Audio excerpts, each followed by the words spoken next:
সুপ্রিয় দর্শক, আমি আফজাল হোসেন স্বাগত জানাচ্ছি সম্পাদকীয়তে। নির্বাচনী তফসিল ঘোষণার সাথে সাথে রাজনীতিতে অশনি সংকেত। ঢাকা ৮ আসনের সম্ভাব্য স্বতন্ত্র প্রার্থী শরীফ ওসমান হাদির ওপর প্রকাশ্য দিবালোকে গুলি চালায় দুর্বৃত্তরা। গুরুতর আহত তিনি, এখন লাইফ সাপোর্টে। রাজনৈতিক দলগুলো এই ঘটনাকে গণতন্ত্র ও নিরাপত্তার উপর সরাসরি আঘাত হিসেবে দেখছেন। প্রশ্ন উঠেছে, নির্বাচনের পূর্বে এই আক্রমণ কি নির্বাচনের পরিবেশ নিয়ে গভীর শঙ্কা তৈরি করলো? প্রাসঙ্গিক বিষয় নিয়ে আমাদের আজকের সম্পাদকীয় অশনি সংকেত। আর এসব নিয়ে কথা বলতে আমাদের স্টুডিওতে উপস্থিত আছেন আশরাফ কায়সার, লেখক ও রাজনৈতিক বিশ্লেষক, এবং অ্যাডভোকেট আতিকুর রহমান, কেন্দ্রীয় মজলিসে শুরা সদস্য, জামায়াত ইসলামী। দর্শক, আপনারাও এই আলোচনায় অংশ নিতে পারেন, এজন্য আপনাদের ফোন করতে হবে টেলিভিশনে দেখানো নম্বরে, এছাড়া ফেসবুকের মাধ্যমেও আপনাদের মন্তব্য পাঠাতে পারেন। আলোচনা শুরুতেই জানিয়ে দেব এখনকার প্রধান শিরোনামগুলো। দীর্ঘ 17 বছর পর 25শে ডিসেম্বর ঢাকায় ফিরছেন বিএনপির ভারপ্রাপ্ত চেয়ারম্যান তারেক রহমান। ব্রিফিংয়ে জানালেন মির্জা ফখরুল।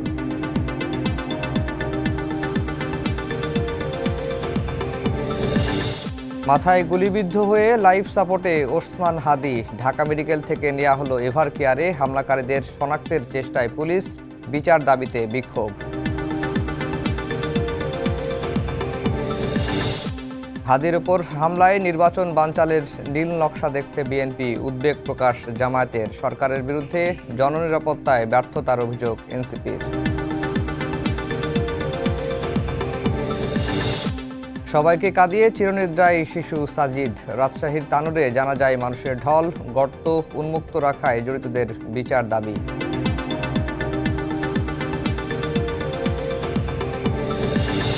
এবং দেশে ঢুকছে নিত্য নতুন মাদক। প্রথমবার ভয়ঙ্কর এমডিএমবির বড় চালান জব্দ। ফেসবুকে গোপন গ্রুপে বিক্রি। 4 কারবারি গ্রেফতার।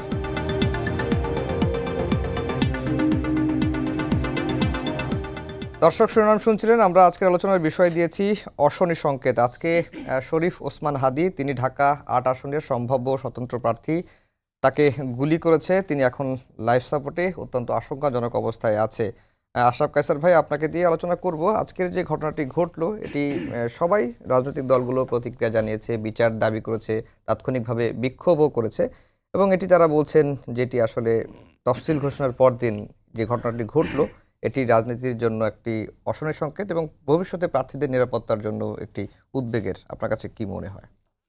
আমি নিশ্চিতভাবেই তাই মনে করি, এবং তার অনেকগুলো দিক আছে। প্রথম কথা, যে একজন নাগরিকের নিরাপত্তা দেওয়া রাষ্ট্রের দায়িত্ব, সেই জায়গাটিতে একজন জননিরাপত্তার হুমকি আমরা দেখতে পেলাম। এবং প্রকাশ্য দিনের বেলা যেভাবে গুলি করা হলো, যত কাছ থেকে গুলি করা হলো, সেটি একটি। দ্বিতীয় হচ্ছে, তফসিল ঘোষণা নির্বাচনের সাথে যুক্ত, এবং আপনি জানেন যে নির্বাচন নিয়ে অনেক কথা হচ্ছে, যে পরিবেশ ঠিক হয়েছে কিনা, লেভেল প্লেইং ফিল্ড হয়েছে কিনা। সেখানে ওসমান হাদি কিন্তু একজন স্বতন্ত্র প্রার্থী। কাজেই আপনি যদি জনগণের উপরেও দেখেন, নির্বাচনের একজন সম্ভাব্য প্রার্থীর নিরাপত্তা নিশ্চিত করা রাষ্ট্রের দায়িত্ব, সেই জায়গাটিও গুরুত্বপূর্ণ। তৃতীয়, এবং যেটি সবচেয়ে বড় আমার কাছে, সেটি হচ্ছে যে জুলাই অভ্যুত্থানের বা জুলাই আন্দোলনের আমরা তো অনেকেই অনেকভাবে অংশ নিয়েছিলাম, পরে অনেকেই অনেকভাবে তার থেকে সরে গেছি, বেনিফিট নিয়েছি, রাজনীতিতে এসেছি, অনেক কিছু হয়েছে। শরীফ ওসমান হাদিকে আমরা দেখেছি কনসিস্টেন্টলি জুলাইয়ের চেতনাকে ধরে রেখেছেন, জুলাইয়ের আগুনকে নিজের ভেতরে রেখেছেন, এবং প্রতিবাদে যখন যেখানে প্রয়োজন হয়েছে ইনকিলাব মঞ্চ থেকে সেখানে তিনি গিয়েছেন। তার অসীম সাহসিকতা আমরা দেখেছি, তার প্রবল প্রতিবাদ আমরা দেখেছি।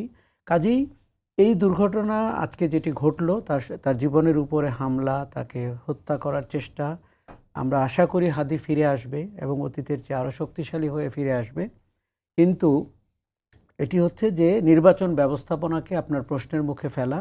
নির্বাচনটিকে যদি বানচাল করে ফেলা যায়, তাহলে যারা উপকৃত হবেন তারা, আপনি মনে রাখবেন যে এখানে একটি বড় রাজনৈতিক শক্তি নির্বাচনে অংশগ্রহণ করার কোনো সুযোগই নাই। কাজেই তাদের সন্দেহের মধ্যে রাখা উচিত।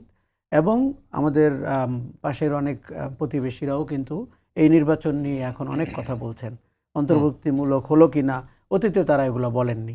কাজে আমার মনে হয় যে আমরা কোনো আগে বাংলাদেশে সবসময় যেটি হতো, তদন্তের আগেই আপনি ঠিক করে ফেলতেন কে ঘটনা ঘটিয়েছে, সেই জায়গাটিতে আমরা না যাই। আমি জানি যে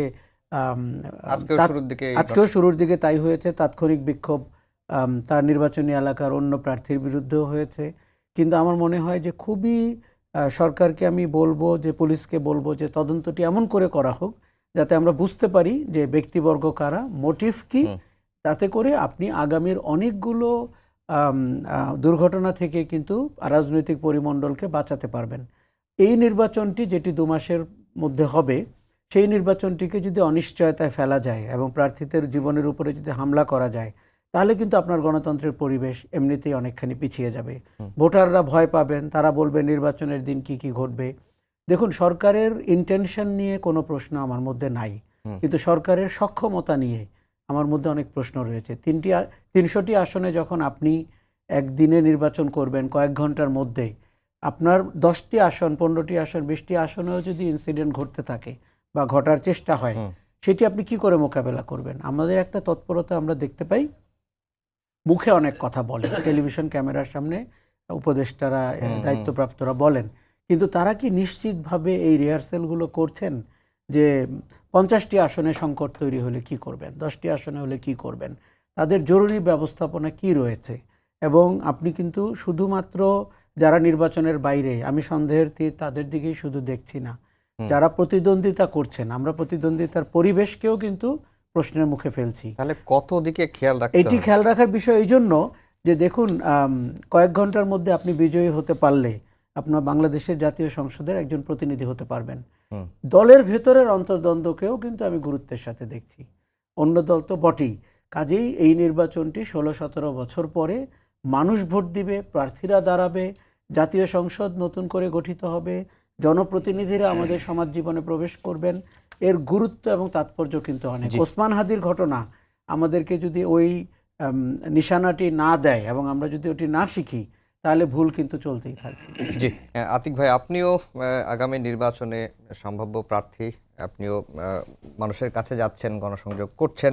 এর আগে আমরা দেখলাম যে চট্টগ্রাম 8 আসনে বিএনপির একজন মনোনীত প্রার্থী এরশাদুল্লাহর উপরও তার নির্বাচনের প্রচারণায় গুলি করা হয়েছিল, একজন তাৎক্ষণিকভাবে মারা গেছে। আজকে হাদির ওপর যে ঘটনাটি ঘটলো, সবকিছু মিলিয়ে যেটি আশরাফ কায়সার ভাই বললেন যে সরকারের সদিচ্ছা নিয়ে তার কোনো প্রশ্ন নাই, কিন্তু সক্ষমতা নিয়ে তার অনেক প্রশ্ন আছে। সক্ষমতা নিয়ে প্রশ্নটা, মানে সক্ষমতাটা অর্জন করতে চাচ্ছে না কেন সরকার, বা না কি কোনো কারণে পাচ্ছে না? জি, ধন্যবাদ আপনাকে, ধন্যবাদ আমাদের সহ আলোচক এবং দেশবাসী যারা শুনছেন, সবাইকে আমাদের শুভেচ্ছা এবং সালাম। যে আমি এই কথার সাথে একেবারেই একমত। সরকার মুখে যাই বলুন না কেন, তাদের কথার সাথে আমরা বাস্তবের মিলটা আসলে কম পাচ্ছি। দেখুন, আমরা অনেক আগ থেকে রাজনৈতিক দলগুলো বলে আসছে যে আমাদের আইনশৃঙ্খলা পরিস্থিতিকে উন্নতি ঘটাতে হবে এবং নির্বাচনের জন্য একটা সুন্দর শান্তিপূর্ণ পরিবেশটা তৈরি করা প্রয়োজন। আমরা দেখলাম কিছুদিন আগে ঘটনা চট্টগ্রামে ঘটলো, আবার আজকে, গতকালকেই মাত্র, এখনো 24 ঘন্টা কিন্তু পার হয়নি, না, তার মধ্যেই যিনি জুলাই আন্দোলনের অন্যতম সেনাপতি বলবো আমি, এবং এখন পর্যন্ত যিনি অন্যায়ের বিরুদ্ধে আপোষহীন লড়াই চালিয়ে গিয়েছেন এবং অত্যন্ত নির্মোহ একটা বৈশিষ্ট্যের অধিকারী শরীফ ওসমান হাদি, তাকেই প্রথম টার্গেট করা হয়েছে। তিনি একজন স্বতন্ত্র এমপি প্রার্থী, যাচ্ছেন রিক্সা যোগে, এবং দেখলাম অত্যন্ত সুপরিকল্পিত এটি। আমার কাছে মনে হচ্ছে আজকের এই হামলার ঘটনা কোনো বিচ্ছিন্ন ঘটনা নয়, বরং যাতে আগামী নির্বাচনকে সুষ্ঠুভাবে করা না যায়, বিশেষ করে পতিত ফ্যাসিস্ট যারা এখন নির্বাচনের বাইরে আছেন, তাদের হাতে অনেক অস্ত্র আছে। আমরা খেয়াল করলাম বিগত এত লম্বা সময় পার হয়েছে, এই যে একদিকে ফ্যাসিস্ট গোষ্ঠীর সাথে খুব অ্যারেস্টও তারা হয় নাই, উপরে শীর্ষ নেতৃবৃন্দ ব্যতীত, আর তাদের কাছে যে লাইসেন্সের অস্ত্রগুলো রয়ে গেছে, সে অস্ত্র এখন উদ্ধার কিন্তু হয়নি। আমরা মনে করি এখন নির্বাচন কমিশনের খুবই গুরু দায়িত্ব হয়ে পড়েছে তাদের সক্ষমতা প্রমাণ করা, অবৈধ এবং বৈধ অস্ত্র যার কাছে আছে খুব দ্রুত সময়ে এগুলোকে জমানোর ব্যবস্থা করা, এবং যারা সন্ত্রাসী আছেন তালিকাভুক্ত তাদেরকে অবিলম্বে আইনের আওতায় নিয়ে আসা। যদি মানুষের মধ্যে আপনি আতঙ্কিত পরিবেশ তৈরি করে দেন, যতই আমরা মিডিয়াতে কথা বলি, মানুষ কিন্তু অনেকটা বিত্তসন্তুষ্ট হয়ে যাবে। আমরা মনে করি আজকের এই দিন থেকে শুরু হোক। আমরা দেখতে চাই যে নির্বাচন কমিশন তার যে দায়িত্ব আছে, সক্ষমতা, আন্তরিক আছেন, যাতে করে আর দ্বিতীয় কোনো ঘটনা এরকম কেউ ঘটার সাহস না পায় সে ব্যাপারে অত্যন্ত বলিষ্ঠ ভূমিকা রাখা, এবং ইতিমধ্যে নানা ফুটেজ কিন্তু এসেছে।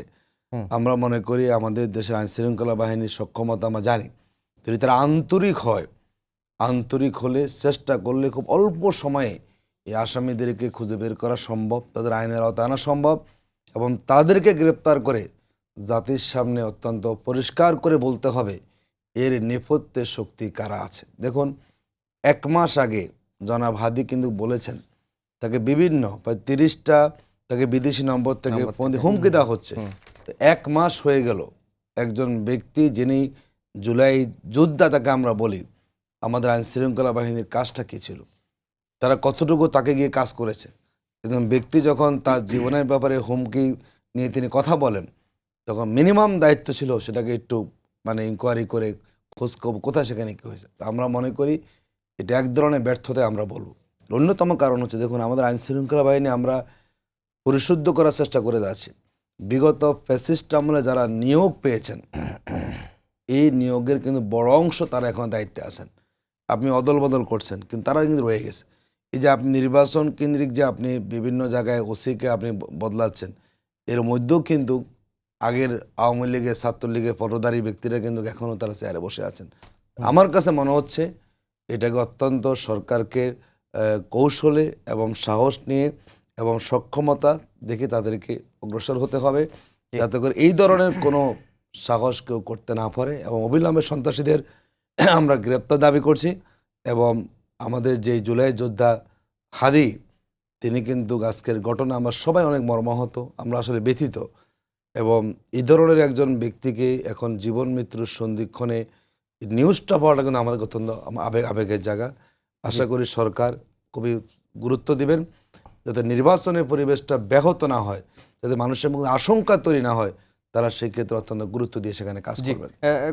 8 ডিসেম্বর আমাদের একটি সাক্ষাৎকারে হাদি বলেছিলেন যে 3 দিন আগেও জীবন নিয়ে তিনি শঙ্কার কথা জানিয়েছিলেন আমাদের কাছে। তিনি বলেছিলেন কোনো রাজনীতিবিদদের মৃত্যু তার ঘরের ভেতর হতে পারে না, যিনি বিপ্লবী সংগ্রামী তার মৃত্যু হবে সংগ্রামের মধ্য দিয়ে রাজপথে একটা গ্লোরির মৃত্যু। এই কথাটি তিনি বলেছিলেন, যেটি আতিক ভাই বললেন যে তাকে বিদেশি নাম্বার থেকে ফোন দিয়ে হুমকি দেওয়া হচ্ছে, এবং এটি তিনি গণমাধ্যমে বলছেন, গণমাধ্যমে সবাই জানে আমরা, কিন্তু আইন শৃঙ্খলা বাহিনীর কোনো ব্যবস্থা নিল না। এর আগে আমার একটা অনুষ্ঠানেই ফরহাদ মাজার তিনি বলেছিলেন যে তাকে হত্যার হুমকি দেওয়া হচ্ছে এবং তাকে হত্যা করতে পারলে নাকি ইসলাম কায়েম হয়ে যাবে। যে এই ঘটনাগুলো গণমাধ্যমে আসছে, গণমাধ্যমে তুলে ধরছি, কিন্তু আইন শৃঙ্খলা বাহিনী কোনো ব্যবস্থা নিজের উদ্যোগ থেকে নিচ্ছেন না। এটি একটি দিক। আরেকটি হচ্ছে যে গণ অভ্যুত্থানের সরকারের এই হাল কেন? খুবই দুঃখজনক, কেননা এই সরকারটির পাটাতন কিন্তু গণ অভ্যুত্থান, এবং এই সরকারের ম্যান্ডেট গণ অভ্যুত্থান। এই সরকারের যারা উপদেষ্টা হয়েছেন, এমনকি প্রধান উপদেষ্টা, তাদের ম্যান্ডেট হচ্ছে 5ই আগস্ট। এই ঘটনা ঘটেছে, বাংলাদেশ থেকে আওয়ামী লীগ এবং গণহত্যাকারীদেরকে বিদায় করে দেওয়া হয়েছে। কিন্তু সরকারটি আমরা শুরু থেকে দেখছি যে তাদের অনেকেই এই গণ অভ্যুত্থানের চেতনার সাথে সম্পর্কিত ছিলেন না। তারা তাদের প্রশাসনিক মানে তাদের সময়কালের অনেক ঘটনার কারণে হয়তো তারা উপদেষ্টা হয়েছেন। কিন্তু এরকম একটি বড় পট পরিবর্তনের পরে আপনার প্রথম কথা হচ্ছে আইন শৃঙ্খলার কথা। যে এই যে অভ্যুত্থানের ছাত্র নেতারা রয়েছেন, নাহিদ থেকে শুরু করে আসিফ, মাহফুজ, তারা রয়েছেন, আমি তাদের নিরাপত্তা নিয়েও চিন্তিত। কেননা আপনি তার সাথে একমত নাও হতে পারেন, তাকে 1.5 বছর আগে একরকম দেখেছেন, আজকে তার সম্পর্কে কোথাও কোথাও আপনার সমালোচনাও থাকতে পারে, রাজনীতি নিয়েও হতে পারে, অন্যান্য অভিযোগ নিয়েও হতে পারে। আমি 2 উপদেষ্টার কথা বলছি। কিন্তু তাদেরকে যদি আপনি বিপদে ফেলতে পারেন, তাদেরকে যদি দুর্ঘটনায় ফেলা যায়, তাহলে অভ্যুত্থানটাকে দুর্ঘটনায় ফেলা যায়। ইতিমধ্যে আমরা দেখেছি যে ডিসইনফরমেশন, মিসইনফরমেশন করে অভ্যুত্থানকে অনেকভাবে পথ বিভ্রান্ত করার চেষ্টা করা হয়েছে, যেটি একটি ষড়যন্ত্র ছিল। তালেবানরা দেশ নিয়েছেন, মার্কিন যুক্তরাষ্ট্র তার রোল প্লে করেছে, যতভাবে বাংলাদেশের মানুষের আশা আকাঙ্ক্ষাকে নিচের দিকে নিয়ে যাওয়া যায়। কেননা রাজনীতিতে তাদের প্রত্যাবর্তনের ওই বীজটি শুধু ওইখানেই নিহিত যে মানুষ আমাদেরকে বিদায় করেনি, ষড়যন্ত্র আমাদেরকে বিদায় করেছে। সরকারটিকে আমরা আইন শৃঙ্খলার জায়গায় শক্ত অবস্থানে দেখিনি। দেখুন, প্রথম কয়েক মাস আপনি পুলিশের কথা বলতেই পারবেন, কারণ ওই পুলিশের প্রায় প্রতিটি সদস্যই বছরের দুঃশাসনের অংশ হয়ে উঠেছিল। কিন্তু আপনি তো তার রদবদল করে একটি পরিবর্তিত পুলিশ বাহিনী করবেন। পোশাক বদল তো কোনো কাজের কাজ না। কাজের কাজ হচ্ছে তার আচরণ বদল, তার দক্ষতার বদল, তার দলদাস হয়ে ওঠার জায়গায় দলনিরপেক্ষ হওয়ার কাজ। সেটি হয়নি। আপনি অন্তত 1-150 মানুষকে গুরুত্বের সাথে বিবেচনা করবেন। দেখুন, তাদেরকে গণমাধ্যমে এসে বলতে হয় যে আমার জীবনের হুমকি রয়েছে, সেটি তো গণমাধ্যম 1% মানুষকে জানাতে পারে। বাকি 99% তো আইন শৃঙ্খলা রক্ষাকারী বাহিনীকে নিজের থেকে জানতে হবে এবং সেই অনুযায়ী তার একটা প্রোটেকশন দিতে হবে। সেই জায়গাটিতে আমরা কাউকে এখন পর্যন্ত দেখিনি। আরেকটা জিনিস হচ্ছে যে নির্বাচনে আপনি এখন দেখুন 300 আসনে 5 জন করে হলেও তো 1500 লোক প্রার্থী হতে যাচ্ছে। এদের প্রোটেকশনের কি হচ্ছে? তাদেরও তো অন্তর্দ্বন্দ্ব হোক, প্রতিদ্বন্দ্বী দল হোক, পলাতক শক্তি হোক, অনেক ধরনের আশঙ্কা রয়েছে। এই নির্বাচনটিকে প্রশ্নবিদ্ধ করতে পারলে অভ্যুত্থানকে প্রশ্নবিদ্ধ করা সম্ভব। এই অভ্যুত্থানের নেতৃত্বকে প্রশ্নবিদ্ধ করতে পারলে গণ অভ্যুত্থানকে প্রশ্নবিদ্ধ করা সম্ভব। এই আশা কিন্তু অনেকেই ছাড়েননি এবং এই দক্ষতা যোগ্যতা তাদের রয়েছে। তাদের অর্থ রয়েছে, অস্ত্র রয়েছে, নেটওয়ার্ক রয়েছে, এমনকি প্রশাসনে যোগাযোগও রয়েছে। কাজেই আমরা যে পরিবর্তিত বাংলাদেশ দেখতে চাচ্ছি সেটি তো ঘটতে হবে অ্যাডমিনিস্ট্রেটিভ কায়দায়। সেই জায়গাটির দায় কিন্তু সরকারকে আমি বলবো যে তাকে তার রোলটা প্লে করতে হবে। দ্বিতীয় দায় রাজনৈতিক দলগুলোর। দেখুন, তারা সব পেয়ে গেছি, আমি এই অভ্যুত্থানের পেছনের শক্তি এবং আমার কারণে অভ্যুত্থানটি ঘটেছে, এই বায়বীয় মানে বোধ থেকে তাদেরকে কিন্তু বাস্তবে ফিরতে হবে। আমরা প্রত্যেকে জানি কেন অভ্যুত্থানটি ঘটেছে, আমরা প্রত্যেকে জানি রাজনৈতিক শক্তিগুলো কেন অভ্যুত্থানটি ঘটাতে পারেনি। কাজেই এরকম একটি ফাঁপা ধারণা নিয়ে তারা এখন তাদের ইমেজ নিয়ে চিন্তিত। তারা কেউ কেউ ক্ষমতায় যাওয়ার স্বপ্ন দেখছেন, কেউ কেউ প্রশ্নবোধক রাজনীতি বাজারজাত করার চেষ্টা করছেন। এই সব জায়গা থেকে সরে গিয়ে তাদেরকে কিন্তু ঐক্যের জায়গায় আসতেই হবে। কেননা মনে রাখতে হবে যে এই ঐক্যে ফাটল ধরলে, অভ্যুত্থানের নেতৃবর্গের মধ্যে দুর্ঘটনা ঘটতে থাকলে প্রত্যেকের জীবন কিন্তু আশঙ্কার মধ্যে পড়বে। তখন তার স্বপ্ন ক্ষমতায় যাওয়া, এমপি হওয়া, মন্ত্রী হওয়া পূরণ নাও হতে পারে। এই বাস্তবতা কিন্তু এখনো শেষ হয়ে যায়নি। আমি বলবো রাজনীতি একটা চলমান প্রক্রিয়া এবং নির্বাচনের পরও আমাদের নতুন নতুন সব ইস্যু তৈরি হবে। সুখের খবর, তারেক রহমান ফিরছেন, তারিখ আমরা পেলাম না, এই ইস্যুটা নিয়ে কথা বলবো 17 বছর পরে। কাজে আমার মনে হয় অনেক জায়গাতে আমাদের উত্তরণ হচ্ছে, কিন্তু উত্তরণের সাথে যেন আমরা আবার পিছিয়ে না যাই সেই জায়গাটি নিশ্চিত করতে হবে। আতিক ভাই, এই যে আইন শৃঙ্খলা পরিস্থিতি বলি, যাই বলি, গণ অভ্যুত্থানের শক্তিগুলো যারা একত্রিত হয়ে গণ অভ্যুত্থানটি করলো 5 আগস্টের পর, নানা ইস্যুতে তারা বিভক্ত হয়ে গেল এবং এই বিভক্তিটা বা একে অপরের ক্ষমতায় যাওয়ার মোহ সবকিছু মিলিয়ে রাজনৈতিক দলগুলোর একটা দায় রয়েছে দেশের এই বর্তমান প্রেক্ষাপট তৈরির জন্য বা পরিস্থিতির জন্য। দেখুন, আমরা সেটাকে ওইভাবে বিশ্লেষণ আমরা করব না, কারণ আসলে বাংলাদেশের তো 15 বছর রাজনৈতিক সঠিক পরিবেশ ছিল না। আমরা এখন যারা রাজনীতিতে সক্রিয় আছি, বিএনপি বলুন, জামাত ইসলামী বলুন, অন্যান্য দলগুলো সবাই কিন্তু কোণঠাসা ছিল কম বেশি। আমাদের যে স্বাভাবিক কার্যক্রম সেটা কিন্তু আমরা করার সুযোগ পাই। বিশেষ করে জামাত ইসলামী তো নয়। জামাত ইসলামী কোনোভাবেই আমরা আমাদের দলটাকে আমরা ধরে রাখার চেষ্টা করেছি।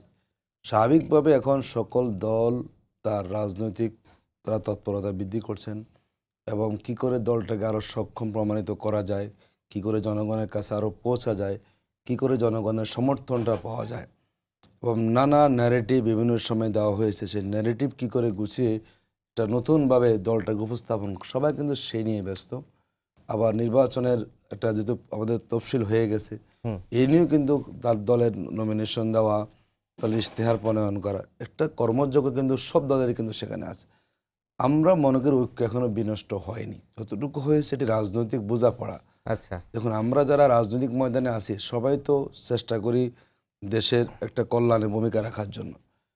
এই জন্য রাজনৈতিকভাবে কথার বিপরীতে কথা আসবে, কিন্তু আমরা এখনও মনে করতে চাই না যে ঐক্য আমাদের বিনষ্ট হয়েছে। আমরা মনে করি যখনই ফ্যাসিবাদ এই গোষ্ঠী রাষ্ট্রকে অকার্যকর করার চেষ্টা করবে এবং যখনই তারা আবার হিংস্র থাবা দেওয়ার জন্য এগিয়ে আসবে, দেখবেন যে সব দল আবার একই জায়গায় একই প্ল্যাটফর্মে আসবে। আমরা মনে করি পলাতক ফ্যাসিবাদী গোষ্ঠীর যে কোনো ষড়যন্ত্র মোকাবেলায় শুধু রাজনৈতিক দল নয়, বাংলাদেশের সকল শ্রেণী পেশার মানুষ কিন্তু এক এবং অভিন্ন। এই ব্যাপারে কোনো কম্প্রোমাইজ আমরা করতে রাজি নই।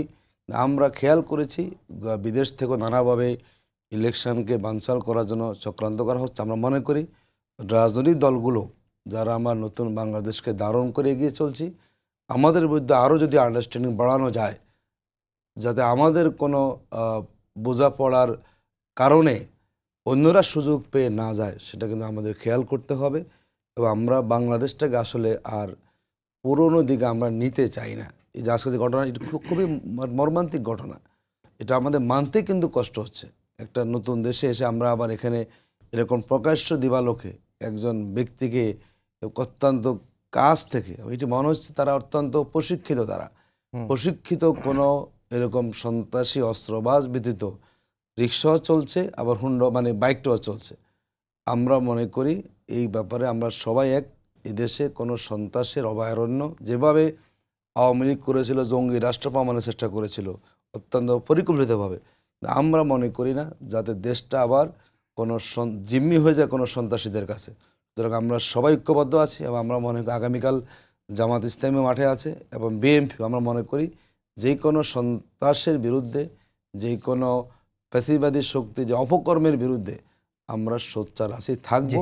এক্ষেত্রে কোনো আপোষকামিতা আমরা কখনো করবো না কেউ কোনো অবস্থাতে। জি, আশরাফ কায়সার ভাই, দীর্ঘ 17 বছর পর তারেক রহমান দেশে ফিরছেন। আজকে বিএনপির মহাসচিব ব্রিফিং করে জানিয়েছেন যে 25 ডিসেম্বর তিনি দেশে ফিরছেন। তার যে ফেরা, অনেকেই 5 আগস্টের পরেই থেকেই তার ফেরা নিয়ে কথা হচ্ছিল, তিনি কেন দেশে ফেরেন না।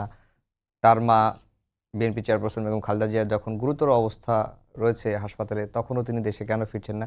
সবকিছু বিবেচনা করেই হয়তো তিনি সিদ্ধান্ত নিয়েছেন 25 তারিখ ফিরবেন। দলও সেটি জানিয়েছে। তার ফেরাটাতে রাজনীতির প্রভাব কেমন?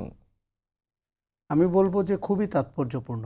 প্রথম কথা যে বিএনপির রাজনীতির জন্য, বিএনপির এখন নেতৃত্বের অবশ্যই তার ত্যাগী এবং গুণী এবং পরীক্ষিত নেতৃত্ব আছে। মির্জা ফখরুল ইসলাম, সালাউদ্দিন আহমেদেরা আছেন, স্থায়ী কমিটি তো আছে।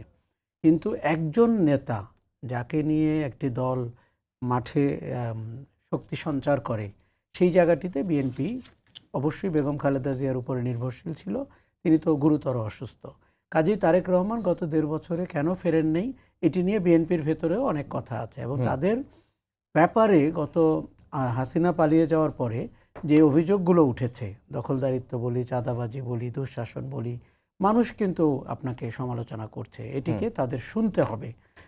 ধরে নিলে হবে না যে তারা আপনার বিরোধী মতের লোক।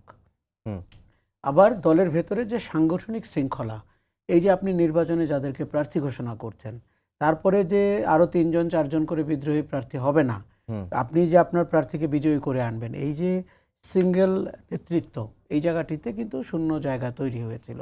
তারেক রহমানের ফেরার ভিতর দিয়ে দলের ভেতরে এক ধরনের ডিসিপ্লিন আসবে। দলকে কিন্তু নতুন বাংলাদেশ, পরিবর্তিত বাংলাদেশের জন্য তৈরি করতে হবে।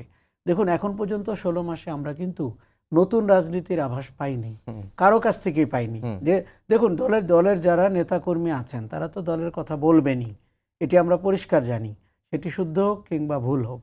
কিন্তু 5ই আগস্ট তো আমাকে বলেছিল নতুন রাজনীতির আভাস পাবো, সেই জায়গাটিতে আমরা পিছিয়ে আছি।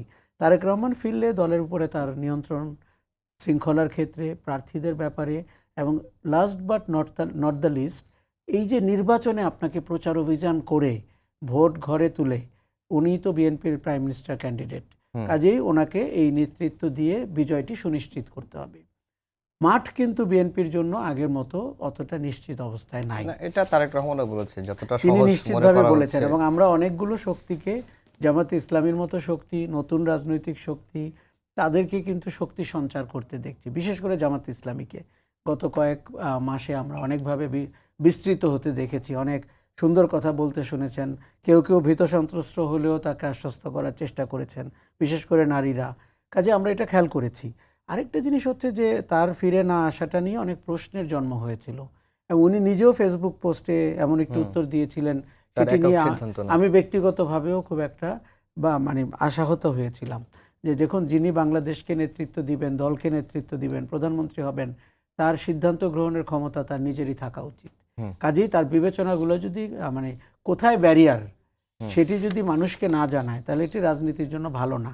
দ্বিতীয় আরেকটি কথা আপনাকে বলি, দুর্নীতির ব্যাপারে উনি সেদিন বলেছেন মেগা প্রকল্প আমরা নিব না দুর্নীতি হয় বলে। এটি কিন্তু অ্যাপ্রোচটা ঠিক না।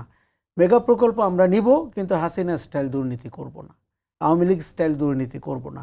কেননা বাংলাদেশকে সামনে এগোতে হলে আপনাকে বড় বড় প্রকল্প, অবকাঠামোর প্রকল্প নিতেই হবে। তারেক রহমানের বিএনপি এবং রাজনীতির বাইরেও আরও একটি দক্ষতা এবং প্রয়োজন হবে, সেটি হচ্ছে দেশ শাসনের দক্ষতা, সরকার পরিচালনার দক্ষতা, বাংলাদেশের বড় বড় ইস্যুতে অবস্থান নেওয়ার দক্ষতা। এই যে ভারতের ব্যাপারে বাংলাদেশের প্রধানতম রাজনৈতিক দলের অবস্থানটি কী হবে? ক্ষমতায় যাওয়ার আগে একরকম কথা আমরা শুনি, ক্ষমতায় যাওয়ার পরে একরকম কথা শুনি। এখন নতুন বাংলাদেশের যে প্রত্যাশা, তিনি মাটিতে না থাকার কারণে, দেশে না থাকার কারণে এটি হয়তো অনেকভাবে তার কাছে কি প্রকৃষ্টভাবে আছে কি না। 17 বছর কিন্তু একটা দীর্ঘ সময় একজন রাজনীতিবিদের জন্য। আমি আশা করেছিলাম 5ই আগস্টের পরপরই উনি দেশে ফেরত আসবেন এবং বিএনপি নিশ্চিতভাবে আশা করে একটি গণজোয়ার তৈরি হবে এবং সেটি হওয়া খুব স্বাভাবিক, এখনও হয়তো হবে। আরেকটি জিনিস যে বেগম খালেদা জিয়া গুরুতরভাবে অসুস্থ এবং তার চিকিৎসকরা বলছেন দেশেই তার চিকিৎসা চলবে। সেক্ষেত্রে কিন্তু আমরা গত 2 সপ্তাহ আগেই ভেবেছিলাম উনি হয়তো তড়িঘড়ি করেও দেশে চলে আসতে পারেন। তবে দেরিতে হলেও 25শে ডিসেম্বর তিনি ফিরছেন এবং তাকে 17 বছরে অনেক ঘটনার ভেতর দিয়ে যেতে হয়েছে। 17 বছর আগে তার জীবনে অনেক ঘটনা ঘটেছে। 2001 থেকে বিএনপির শাসনে অনেক ঘটনা আছে। আমার ধারণা জনগণের কাছে এর উত্তর দেওয়ার জন্য মোক্ষম সময়টি তারেক রহমান পাবেন। জি, আতিক ভাই, আপনারা এই যেহেতু আপনি কেন্দ্রীয় মজলিসের সদস্য এবং জামায়াতও আসলে তাকে দেশে ফেরার আহ্বান বিভিন্ন সময় জানিয়ে এসছে, অবশেষে তিনি সিদ্ধান্ত নিয়েছেন দেশে ফিরবেন। এখন কি বলবেন, আপনাদের আসলে প্রতিক্রিয়াটা কি? আমরা স্বাগত জানাই। আমরা মনে করি যারা বাংলাদেশের এখন ক্রিয়াশীল রাজনৈতিক দল, সকল দলের নেতৃবৃন্দই দেশে থাকা প্রয়োজন। একটা নির্বাচনের মাঠটাও আমাদের সুন্দর থাকে এবং একটা কম্পিটিশন সেখানে বজায় থাকে। আমাদের পক্ষ থেকে আমরা এটাকে মোস্ট ওয়েলকাম জানিয়ে আসুন। তবে আরও আগে আসাটাই দেশবাসী কিন্তু কামনা করেছিল। ইতিমধ্যে বহু আলোচনার ডালপালা বিস্তৃত হয়েছে, নানান বিশ্লেষক নানাভাবে বিশ্লেষণ করেছেন এবং কেন তিনি দেশে আসছেন না এটা নিয়ে আমরা অনেক কথা সেখানে বলেছি।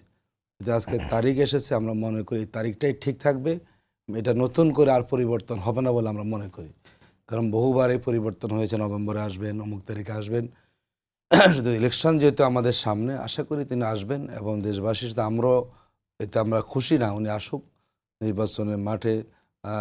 জামাতের আর দল এক প্ল্যাটফর্মে আছে, তারও এক জায়গায় আছে, সবাই একসাথে আমরা কাজ করতে পারি। একটা উৎসবমুখর পরিবেশ নির্বাচনটা হবে, মানুষ একটা আস্থা তৈরি হবে এবং মানুষের মধ্যে ভোট দেওয়ার যে পরিবেশ তৈরি হবে এবং এর মধ্যে দিয়ে যদি অন্য কোনো শক্তি কোনো সুযোগ নেওয়ার চেষ্টা করে তারা ব্যর্থ হয়ে যাবে। মানুষের মধ্যে আতঙ্ক মনোভাব পরিহার হবে এবং মানুষ সবাই মিলে একযোগে একটা নতুন বাংলাদেশ গঠন করার জন্য সবাই এগিয়ে আসবে, এতটুকু মনে করি আমরা সেখানে। আশরাফ কায়সার ভাই বলছিলেন যে লাস্ট 2 মাসে আপনাদের মানে সংগঠন হিসেবে, দল হিসেবে জামাত খুব ভালো করছে। আবার অনেকে এটাও বলছেন যে জামাতের যে সক্ষমতা তার চেয়ে প্রচারণাটা বেশি হচ্ছে। দেখুন, বিশ্লেষকরা বিশ্লেষণ করতে পারে, আমরা সকল বিশ্লেষণকে ওয়েলকাম জানাই। জামাতের ব্যাপারে পজিটিভ বলাটাকে আমরা বিশ্লেষণ করি, আবার নেতিবাচক বললে আমরা এটাকে বিশ্লেষণ করি। আমরা মনে করি জামাত ইসলামী নেতিবাচক বললে তো আবার না, এটা ব্যক্তি। আমি মনে করি নেতিবাচকটার ভিতরে আমাদের কিন্তু এটা সুযোগ থাকে পর্যালোচনা করার। আমরা এত অসহিষ্ণু আমরা রাজনৈতিক দল নই যে আমরা কাউকে সহ্য করব না। এবং জামাত ইসলামী বরাবরই কিন্তু আমাদের যেমন সংগঠনের ভিতরে মহাসা আলোচনা আছে, আমরা মনে করি যদি আমাদের বাইরেও আমাদেরকে পরামর্শ দেন, সমালোচনা করেন, এটা আমরা সংগঠনের নেতিবাচক আমরা দেখি না, অন্যদের সাথে ভিন্ন বিষয়। দেখুন, জামাত ইসলামী 24শে যেই 5ই আগস্টের পর থেকেই, আমি বলবো যে 2 মাস না, একদম 5ই আগস্টের সন্ধ্যার পর থেকেই জামাত একটা নতুন রাজনৈতিক দিগন্ত উন্মোচন করেছে এবং একটা পজিটিভ দ্বারা রাজনীতি। এখন পর্যন্ত বিগত 15-16 মাসে যারা জামাত ইসলামের রাজনীতিকে যারা অ্যানালাইসিস করেন তারা এটি বলতে বাধ্য যে জামাত ইসলামী সঠিক সময়ে কাজগুলো করেছেন। জামাতের রাজনৈতিক সক্ষমতা, আপনি খেয়াল করেছেন জামাত ইসলামী যতগুলো আমাদের রাজনৈতিক আতিক ভাই, শেষ করে এজেন্ডা দিই সামনে আজকে। এনেছে আজকে শেষ করে আমরা দিই। সকল সে করেছি। আমরা মনে করি আগামীর বাংলাদেশে জি। জামাত ইসলামের সক্ষমতা এবং জামাত সবাইকেই ইসলামের ধন্যবাদ রাষ্ট্র জানিয়ে শেষ পরিচালনায় করছি আমাদের আজকে সম্পাদকীয়। আগামীকাল আবারও দেখা হবে একই সময়ে। শুভরাত্রি।